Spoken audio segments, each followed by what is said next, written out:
Hey everyone, welcome to my podcast, TJ Wilk, The Naked Truth, how I went from fashion model to booking 20 movies in 1 year. In this 5th episode, I am very excited to talk with you guys very candidly and openly about how did I book these 20 movies this past year. And it's been a wild ride. I've gotten so many questions about that. I even questioned it myself, like how did this happen? Because when I look back on it, I just remember I was just in such a tunnel vision, so focused kind of mode all of last year, and I was constantly working. There really wasn't any downtime, and it wasn't just booking 20 movies and working on these 20 movies, but it was also the amount of time I put into audition for these 20 movies and all the other movies I auditioned for that I didn't get, plus acting class.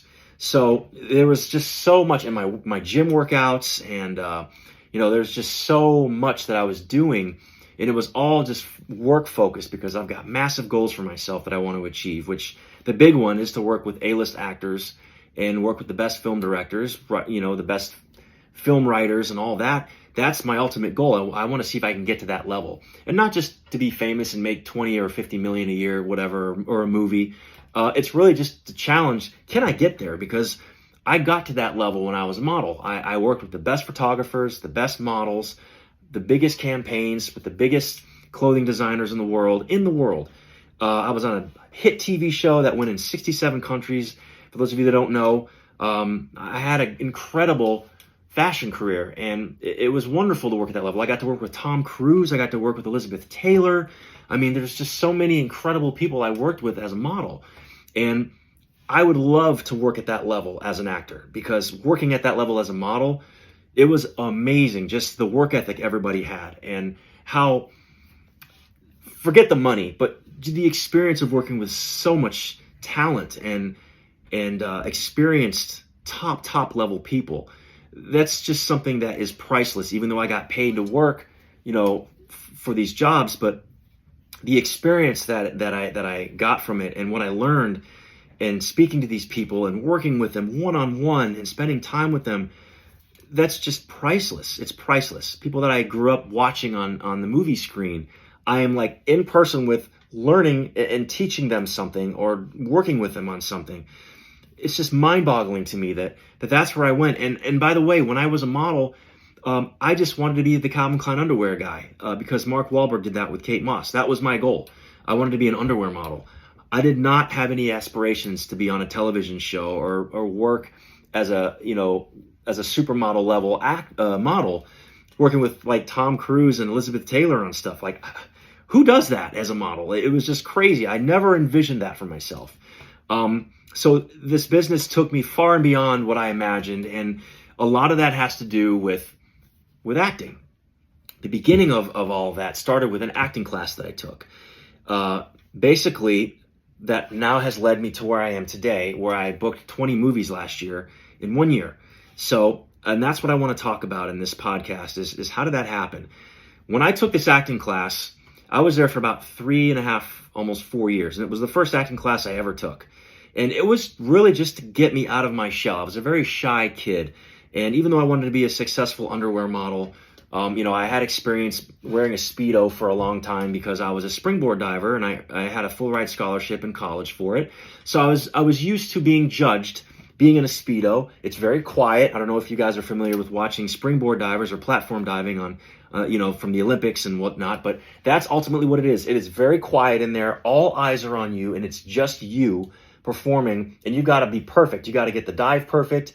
You got to land with no splash, as little splash as possible, and you're in a Speedo, a bathing suit, doing all this stuff. So your body's exposed, and you're doing a very difficult acrobatic thing that you're literally trying to make no splash at all with the water at the end of it. So that is a very scary, a very challenging, a very nerve-wracking thing to do in front of people. And you've got judges, people that are literally sitting there in a chair with a scorecard from 0 to 10, and they're just sitting there like this with a look, very serious. Nobody's smiling. Nobody's like happy. They're just like very serious, ready to judge what you're going to do. And they judge everything you do from your walk down to the diving board to how you take off, how you land on the diving board, springing back up, your flips, your twists, whatever you're doing, your form, your technique. And the last thing they remember is how you land on the water. That's ultimately what they're judging, actually. is how big is your splash, and you don't want to have any splash, and that's kind of what they're judging. Ultimately, everything all together, but the one thing they remember is the splash more than anything else. And it all happens so fast, and you're judged on it, and it's so nerve-wracking. So acting, when I got on stage, it was 1,000 times more nerve-wracking to me than being on a diving board in a Speedo, because when you're on stage, now you got to talk. You have to say stuff. You have to behave. You have to show your emotions, your true, your raw self. And that feels like you're naked in front of people that are sitting there watching you, judging you. And that's what your audience does when you're in a movie or you're on a TV show or on stage. Your audience is literally judging your performance, whether they realize it or not. They want to believe you, and they're judging you. They are literally judging you. And as an actor, you are aware of that. And it's very scary and very nerve-wracking. But you got to get to a place as a professional actor where you have to throw all of that out, and you just got to focus on what is happening in the story. Who are you in the story? What is your relationship with the person you're interacting with in this particular scene? What just happened before the scene started? How do you feel about it? That's ultimately the thing that's going to get you going in the scene, is how do you feel about what just happened? And you learn these techniques in an acting class that will hopefully get you to that point where you're not even thinking about anything else, but you're so focused on what's going on with you inside and what just happened, how you feel about it, and knowing your dialogue like you know your name, and delivering the thing without acting, so that your audience is on the edge of their seat believing everything that you're showing them and what they're listening to and what they're seeing, or they don't even think about anything. What time is it? I got to pick the kids up, or I got to go home and paint the house, or I just lost my job, I got to find another job, or I hate what I do, I got to find another job, or car payments due this month, I got to do this, I got to do that. Whatever it is, my in-laws are in town. You want them to forget about all that stuff where they're on the edge of their seat and so involved in what you are behaving with. And that's the kind of actor that I want to be. So I took this acting class, and when I did, I actually was there for like 3.5, 4 years, and never once did I ever feel comfortable on that stage. I never once felt comfortable. So for me, I felt like that institution, that teacher's technique, the way he taught the class, even though I believe in the technique, which was the Meisner technique, it just teaches you how to genuinely listen before you truthfully respond. The actual definition of great acting is living truthfully under the imaginary or given circumstances. That's the definition of great acting, living truthfully under the imaginary or given circumstances. And there's a massive amount of work that you do on yourself to where you begin to make that happen. And it's hard. It's hard to really live out those imaginary circumstances to the point where you're not even acting, you're just behaving moment to moment. And it's a very great challenge that I love, and that I'm continually learning every single day when I'm in acting class or when I'm on a movie set or auditioning. I'm always learning and growing and getting better and better and better at being believable and just living in those circumstances rather than judging it from the outside. Like, is my performance good? Oh my God, I need this job. I need to make this money, or whatever the reasons are. This is a big casting director. This is a big director I want to work with. I hope they like me. You got to throw all of that out, literally throw it all out, and just focus on what is happening in the story. What did I just go through?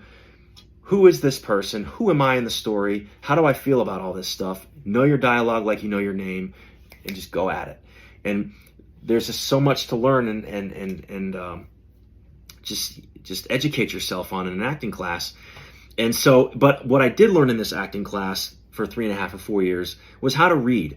That was something that I did not do well growing up. I hated reading in high school and college because I'd never really enjoyed anything that I was reading, so I never had a real interest in it. There were never no novels that I really enjoyed reading, so I never had an interest in reading novels. When I was growing up, I actually just would play my drums. I played all kinds of sports. I'd be outside riding my bike or hanging out with friends. I'd be in the gym working out when I was like 15, 16 years old. That's when I really started to get serious with lifting weights. So I was involved in so many other things that were more physical. They weren't like reading a book or anything like that. But when I got into this acting class, I had such an interest in the business part of it.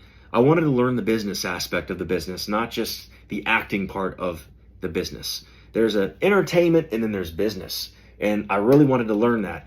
And part of that was the history of acting and how films were made in Hollywood and how Hollywood even started and who started it. And the great actors of those early days and directors of those early days and the writers and learning stage and theater, who were the great teachers of acting all over the world. Like, where did great acting come from? And I wanted to learn all of that while I was trying to learn how to be an actor on stage. And this class, they forced you to read one book a month, and you had to turn in a book report on what you read. So you actually had to write out a book report of what you read.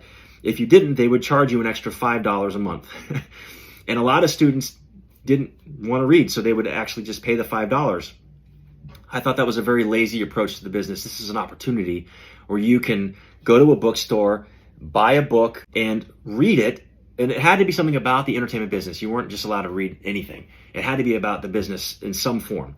And I chose to read books about the great directors, the great writers, the great movie producers, the Hollywood moguls, independent movies, how those started, Charlie Chaplin, how he started out, all the great early actors of Hollywood leading up to the great actors of today. And I, for 3.5, almost 4 years of being in that class, one book a month, you can imagine how much knowledge that I gained. I mean, I left that place coming out feeling like I had a bachelor's degree in the arts because of all the knowledge of the history I learned of Hollywood and of actors.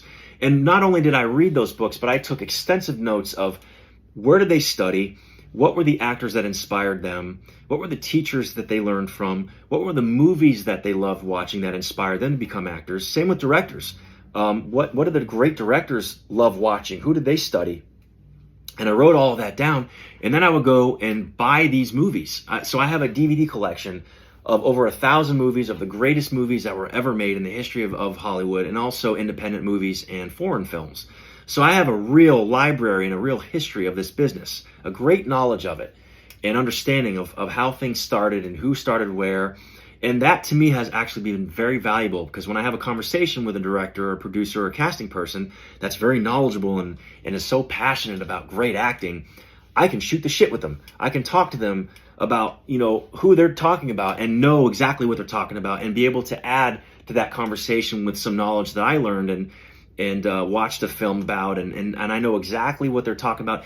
And now I've got a great rapport with this person. I'm on a different level of respect with them. I'm not just the actor that's auditioning for the part or the lead character that they ultimately booked, but I am someone that really knows this business. So when they yell cut and we have lunch, they want to talk to me about stuff, and we gel, we get a great relationship going, and now they're going to hire me for the next movie because they know I'm a good actor because I put in the time to work, and I'll talk about that in a minute.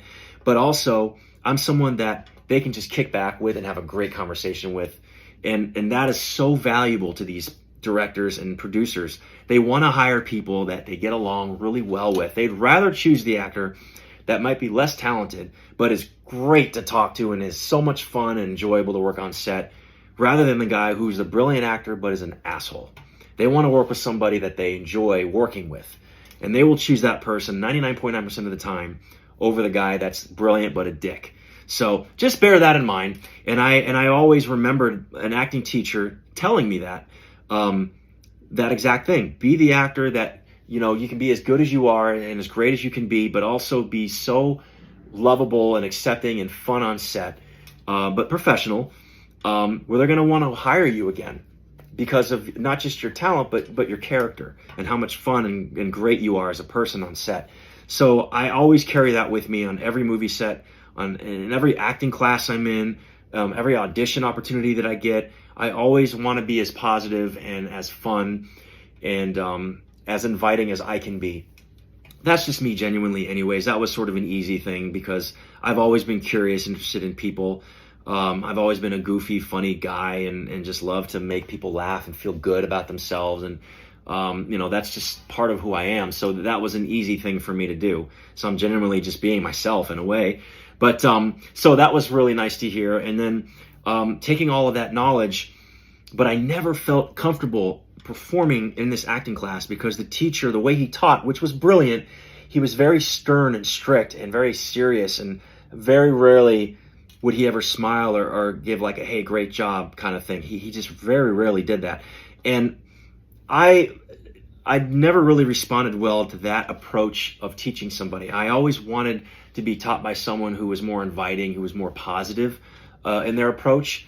And so I never felt comfortable performing. But during my time as a model, there were 3 movies that I had huge opportunities to be in, but I blew it because I was not ready as an actor. I didn't feel comfortable in my skin. I did not know how to memorize lines. I did not learn a technique on how to memorize lines yet at that time. So I was always in my head and just very insecure and just underdeveloped. I had no experience really.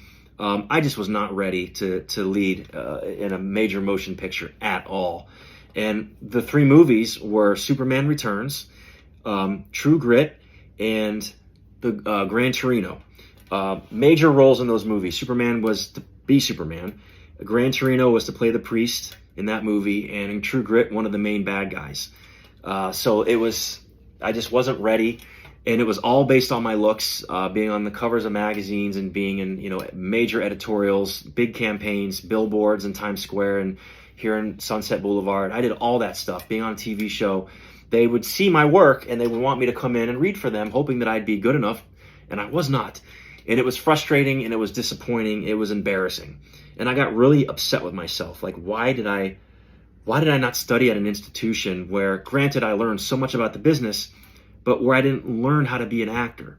I didn't feel comfortable enough to be open and exploring who I really am, because ultimately as an actor, yes, you're acting, but you got to believe your circumstances so much and who you are in the story and the relationships you have with the people, and you got to know your dialogue like you know your name so well that you got to make your audience believe it, where they're on the edge of their seat and they can't take their eyes off the screen. That's the kind of actor that I wanted to always be when I decided I wanted to be an actor. But I just did not have the confidence to be myself because of the way the teacher taught. And that's a big thing. You got to find a teacher that you really feel comfortable with, to the point where you're not afraid to just express who you truthfully are moment to moment. Those, your first raw instinctive response every single time. That's how good you got to be, and that's how comfortable you need to be when you're being taught to be a great actor. I truly believe, and that's what I need. So I didn't get that from this class. But my career took off as a model, and years went by. I got very busy, and then COVID came around, and I had this sort of come to Jesus talk with myself, because I always had in the back of my mind, man, I learned so much about this business and acting, and I love movies, and I love what they do, and I know I can do that if I could just be taught by someone who I felt comfortable being taught by. A friend of mine that was one of my clients, I was working as a personal trainer, had a very successful business for myself, and this guy was a casting director. His name's Paul Ruddy, and he said to me, TJ, you really should get back into acting. You've got a great look. You've got a great personality. You're smart. I know you can do it. There's a guy I think you should learn from that I know you'll do great with. And he gave me the information.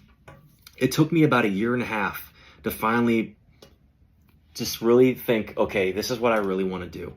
Okay, I'm going to do this. I'm going to dive into this again, but this time I'm going to really go for it. And it has nothing to do with modeling. It has nothing to do with my work, because at the time, being a trainer, I also was a fitness model. So I booked a lot of stuff there and had, I got like free stuff and sponsorships and things like that with my work in fitness. So I had a lot of that going on too. But I wanted to just really focus in on this acting thing and be good at it. So this class that he suggested I take, I looked into it. It looked pretty good based on what I read on the website. And it was the same technique that I learned all those years ago. But I just wasn't comfortable performing it. But I learned the technique. I learned what it was about, the history of it and all that stuff. And I really liked it. I saw the value in it because so many actors that I loved watching on the screen studied this technique, the Meisner technique. Sanford Meisner is the guy that developed this technique of acting. And it's just really about listening before you truthfully respond, really believing your circumstances and responding with your first instinct moment to moment. The dialogue means nothing if you don't believe it. And that was his philosophy, is you got to believe your circumstances and you got to really listen before you truthfully respond. That person's got to pull it out of you. It's got to force it out of you. You don't fake it. You don't fake it when you're in acting. You don't already have these preconceived ideas of, well, you know what, I'm going to do it this way because I think it's brilliant. But you're not going to get that response from someone who's going to prompt it the way you think it should be performed. You got to behave off of that other person's, what they're giving you. And that is great acting, living truthfully under the imaginary circumstances. So that's something that I really wanted to learn and be great at. So in this institution, I went and I sat in his class. Very first day, within the first 10 seconds, I knew this is where I needed to be. This guy, he was so inviting and so kind, and he was generous, and he had so much passion for what he did as a teacher. It just resonated, and he had such joy about it. And he was just as brilliant as the other teacher that I was with for 3.5 years, but his approach to teaching the craft was exactly what I needed. And his name is John Ruskin. It's John Ruskin School of Acting in Santa Monica here in California. And I've been studying there for over 2 years. But here's what I did. What helped me get these 20 movies, and this is where this whole podcast is leading to, is how did I book these 20 movies? So I studied in this class for 1.5 years before I officially auditioned. I wanted to become great and be comfortable in my own skin and be confident enough to know that I could perform in an audition or be in a movie without thinking about, am I good? Am I good enough? I'm so nervous, I don't know my lines. I wanted to be so good and be so well practiced at my craft that none of that would ever happen, right? Nerves are good, but to be so afraid to perform, that's not good. That's when you know you're not ready yet. So you got to keep practicing until you get to a point where the nerves are not going to be so much so that not you're afraid. You have fear of failure. So that's where I needed to get, and it took me 1.5 years to finally get there. This class was twice a week, 3 hours each class, learning all different types of things within the technique. One thing that was huge for me that I really wanted to learn was how to memorize lines, because like I said early in the podcast, I think I mentioned I hated reading. I did not like to read. And I was afraid of reading because I knew that I wasn't good at it. And how the hell am I going to memorize 110 pages if I don't even like reading? And I need to memorize 110 pages because I need to understand everything, not just my lines, but the other person's lines, their direction, the behavior, the story, everything, right? I wanted to memorize all of that stuff. And they taught me a technique that worked for me. And it was a technique that worked for a lot of actors. And I'm so glad that I learned it. I took it seriously. I practiced it all throughout my auditions. And I also, one thing I did, even though I wasn't ready to audition yet, there was a website that actors can go to that don't have managers or even if they do have managers and agents, they can go to it. But it's a website where they have all these breakdowns, and the breakdowns are basically every film that's being looking to cast. They've written the script. They're now hiring the actors. They call that the breakdowns. So I was reading through all that stuff just to see what was out there, even though I didn't feel ready to submit for anything yet. And I saw there was a lot of projects that I would definitely be right for based on the written description of how the character looks.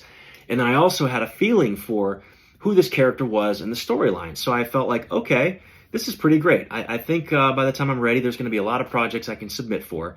And sure enough, there were. When I officially felt like I was ready, after practicing for 1.5 years, being on stage, performing the scenes we would be given in class, the specific notes that the teacher would give me to work on, I would work on that, take it very seriously. And the next time I come in, he'd be very pleased to see that I corrected those mistakes, call them mistakes, but little tweaks that I would need to work on. A lot of it was confidence, knowing my lines and being believable in the circumstances, believing the circumstances. I had struggled with that early on, really believing what was happening. And also I wanted to be really good. So I had that going on as well. I had to remember and learn how to throw that out. Don't worry about being good. You're going to be good if you really believe the circumstances and you're working off the other person's behavior and you know your dialogue like you know your name. It's as simple as that. But it's not as simple as that because you got to learn to be that. And for me, it took some time. It took 1.5 years to finally build up the courage to audition. So I booked my very first audition when I decided to audition. And it was a fantastic part. And it scared the hell out of me. Not just because it was my first official part, but because it was a character that I wanted to be because I'm not in real life. This guy, he was a werewolf. So werewolves are like bipolar. They're nice when they're not a werewolf, but when they are a werewolf, they're out of control and they're violent and they're crazy and scary and unpredictable and very aggressive and strong and just very crazy. But I wanted to explore that. And it scared me. So when I booked the part, I'm like, okay, this is real. I really, this is going to challenge me to really believe these circumstances. So we're shooting this movie, and the director, who was a very good director, she came out of American Film Institute, and she was just an incredible director. She won awards, and she hired me to be her leading man, and I have never been the leading man in a movie in my life. So this was a real experience. She was very, very happy. The crew said I was the best actor on the set, which is the greatest compliment that I felt I could get. I don't care about awards. I just want my crew and my cast that I work with to really love working with me and really believe that I was great at what I did. And I basically just applied what I learned in that acting class for that year and a half and really challenged myself to believe the circumstances, so much so that I'm just behaving moment to moment.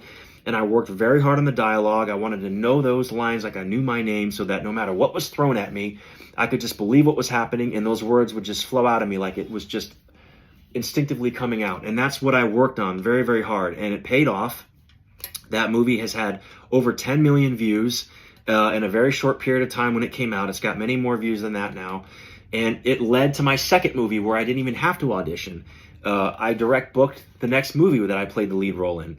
And it just sort of started to tumble through that. But there were a lot of auditions that I had throughout last year, even though I booked those 20 movies.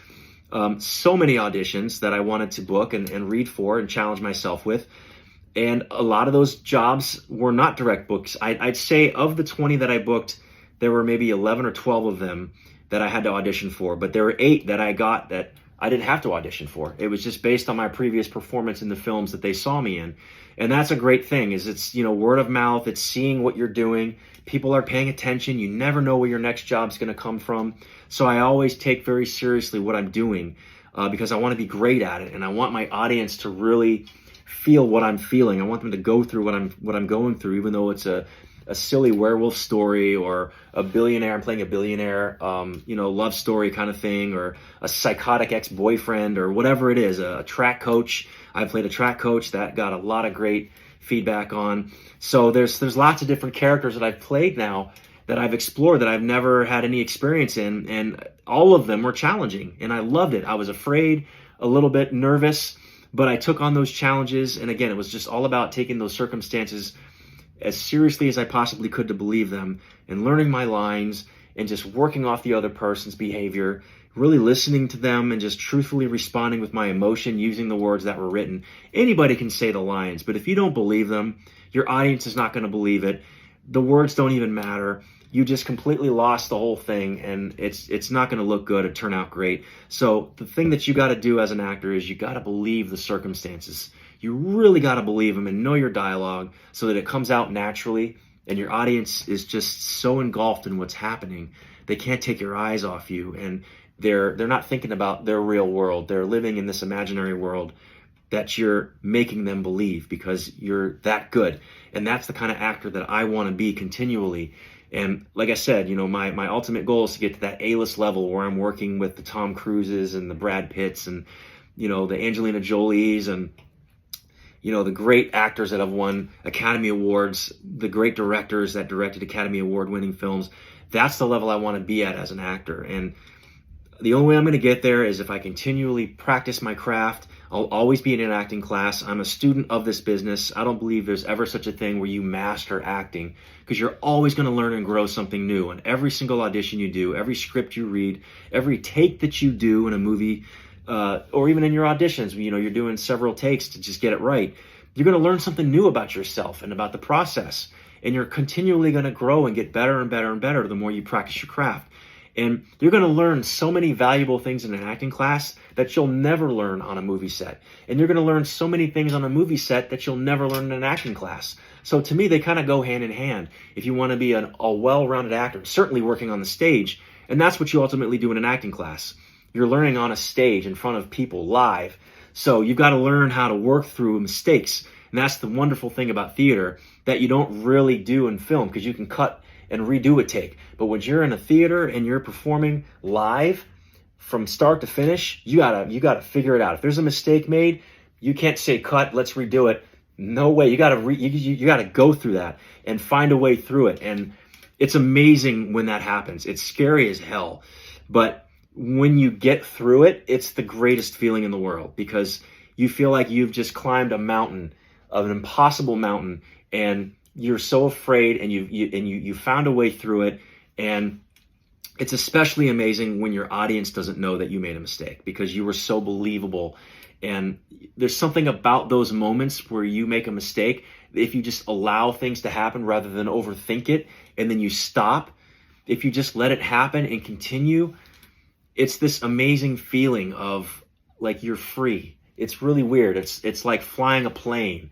And I've flown a plane. I actually, one of my friends hired, we chartered a jet, and I got to sit in the co-pilot seat in this private jet, and he let me steer the plane for about 15 seconds. And I had a bird's eye view of what pilots really see in an airplane and what it was really like to hold the steering wheel and steer the plane left to right, be in control. It was like amazing. And that feeling is what I had on stage when I was working through this moment where a mistake was made, and I worked through it, got through it, and then the thing was done, and everybody was impressed and happy, and I'm like, holy crap, man. That was the wildest thing I've ever been through. And it was like flying a plane. So very rarely does that ever happen, but it's an amazing, magical moment when it happens. And even when you're so involved and you believe your circumstances so much so that you're kind of outside yourself, that also is gold. And that is a moment that every actor really strives for. Are those moments where you don't even realize you're acting, you're just behaving, and you just sort of forget about the cameras and the audience and the director and all the notes they were giving to you. You're just doing it instinctively, and that is like the greatest thing also. And that's what I'm striving to do as an actor, is to sort of always be in that kind of state of mind, because I'm believing my circumstances so much.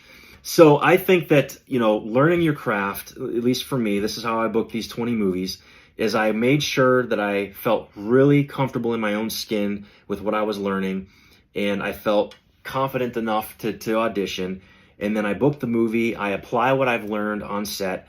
I come onto the movie set with a very positive attitude every single day, getting to know my director, my coworkers, not just my actors, but my makeup people, the sound guy, the boom guy, have conversations with them, get to know them. And this is valuable because sometimes you'll work with directors that don't allow you to explore your ideas because they're so strict to the script. But I believe, and this has been my experience with every director I've worked with, when I got to know them really well and have conversations with them, make sure I have lunch with them when it's a lunch break, or get like 5 minutes before we actually start the movie to ask them questions about stuff, whether it's about the movie or if it's about their personal life, what's your favorite director or favorite movie? Just curious, get to know that kind of stuff. They sort of become more human with you and not see themselves as the professional, serious director. They're going to become human, and you're going to have this human interaction, so that when you do have an idea of something, they're going to more than likely allow you to try it. I've never had a bad experience on a movie set. I've not once had a bad experience. There's been actors that have been more difficult to work with. There have been actors that have frustrated me to no end because they come on set not knowing their lines, and I come on set doing my homework and I'm ready to work and I'm believing the circumstances, I'm in the moment, and then they don't remember their lines and we have to redo the whole thing again for the 10th time. That can get very frustrating. If you come on a movie set and you don't do your homework to learn your lines, why are you even here? That's just like a really, I don't understand why any actor would want to show up on a movie set not knowing their lines and being ready to work. That's just really weird and very unprofessional, very annoying. And any other actor that takes the job seriously will agree with me on that one. So know your lines out there. If you're an actor and you want to be great at what you do, you got to know your lines, and you got to believe your circumstances. That combination is gold. Every movie set's different. Every director's different, and I'm always taking in everything that I learn. I have no ego on set at all. I'm always open to the creative process of learning something and trying something new, whatever that director or even the other actor might have an idea, and I'm totally open to it. Let's try that. Let's see if it works. I'm going to work off that. I'm going to believe what you're saying based on your changes here, and let's see where it goes. Very specific things too. I'm very open to make changes to blocking. Whatever. I'm just a complete open to the whole process of it, because I don't ever want to have any preconceived ideas about anything. I might have an idea, but I'm also going to be open to how they respond so that I respond truthfully, and whatever happens, happens. And that's just sort of my approach to the work. But when it comes to acting class, I will always be in class. To me, it's batting practice. It's the layups. It's shooting the free throws. It's all of those fundamentals that are so important that you've got to carry with you throughout. I think if an actor is in class and then they start working and then they don't go to class anymore, you're actually going to decline. You're not learning anything that's valuable, because in class, these teachers will literally dissect, like a surgeon, your great performance so that they make it better. You're never going to get that from a director or a casting person or an actor that you're working with on a movie set or in a play. You're going to get that in your acting class. And that's stuff that is gold, because you're going to pay attention to these little details that you're learning about that you'll never learn on a movie set or on a stage. You're going to get it from an acting class. And that to me is more valuable than anything. I would never want to be the actor that is making 20 or 50 million a movie and I'm no longer in acting class. I don't want to be that guy. I always want to learn and grow and improve my skills, because it's all about challenging myself. It's about delighting and surprising myself. I always want to learn something new about myself and explore something new when I'm working as an actor. It's just, that's part of the creative process. That's why I'm in this business too. It's art. I want to learn more about myself, and that in and of itself is very artistic. Art is all about the self-expression and learning something. And that is, to me, is so valuable and a big reason why I'm in this business. And the working for the 20 movies, every movie was different. It was a great experience, every single one. To this day, I've been a working actor for just under 2 years. I started auditioning April 30th in 2023. So I'm not even 2 years in. I've done about 412 auditions, and I've booked 26 movies, and I have played the lead role in 24 of them. So it's been a lot of work, memorizing my lines, reading the breakdowns. I'm submitting myself for these breakdowns. These breakdowns come out like 3 to 4 times a day, and I make sure I get to them right away. And I'm reading through everything, and I find every audition that I know I'm right for, and I literally get like 99.9% of the time I am right, because I get these auditions that I submit myself for, almost every single one of them. And there's a lot of them, and it's a ton of work to be an actor, and I love the process of it. I have learned so much about the business side of things in this business, all those auditions and callbacks and the experience I had on the movie sets and taking the acting class, the hours upon hours of preparation, of reading and memorizing my lines and putting the stuff on tape to submit to the casting people. It's been so much work, and I'm so pleased that I did it.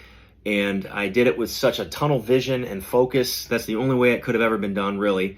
Was just the passion, the determination, and the focus, and the daily preparation, and the strategy. I had a very specific strategy to do in my approach, and I hope you learned that and saw that in the way that I discussed the history of what happened and what I did. I wanted to say thank you all so much for tuning in and for writing your comments, and especially those out there that show your support and kindness. So thank you so much.